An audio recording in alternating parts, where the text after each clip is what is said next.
Alright. First Mokoko seed.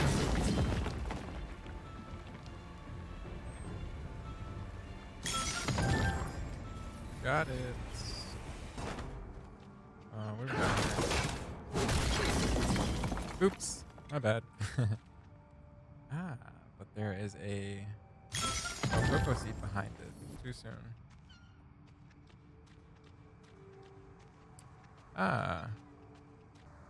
That's Mokoko 3. 20 years of isometric games always being from the same camera angle that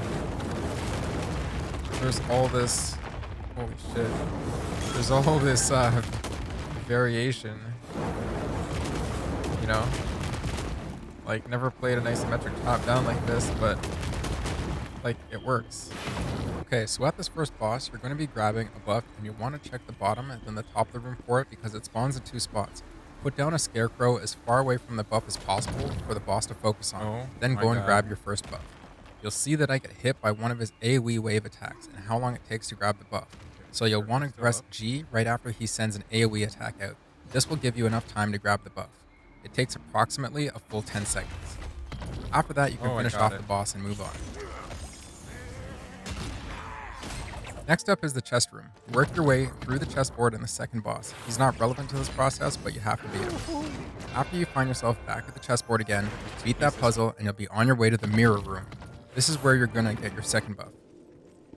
Fight your way past the first mini-boss and all the mobs, and once he's down, we're gonna focus on the boss.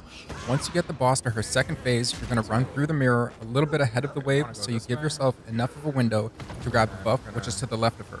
Stand beside her and grab the buff before the second wave hits you. You'll see that I run pretty close behind the wave to be ready to pick up the buff. This one takes approximately 6 seconds to pick up and has to be done in this second phase of hers. After you finish this boss, you'll be back in the chess room again. This is where we're going to checkmate Belshazzar. You'll want to engage with the left group with blue glowing butterflies near the bottom of the stairs, and then the right group to expel both of your buffs. The chessboard will be renewed and you'll play one more game of chess. Remember that the chessboards are RNG, so you may not see exactly the same board as me.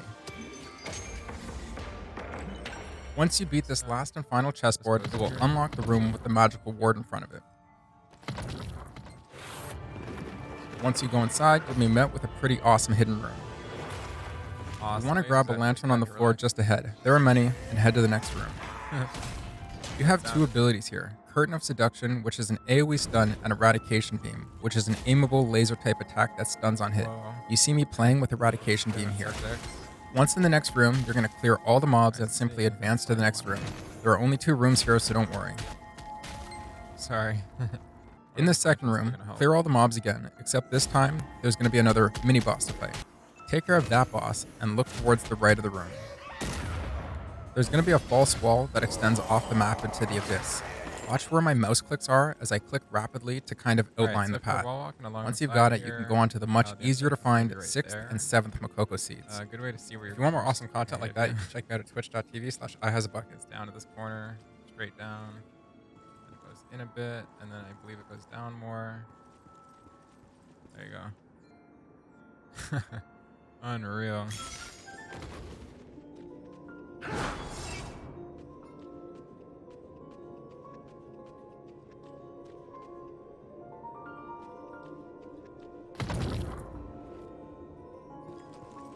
Okay.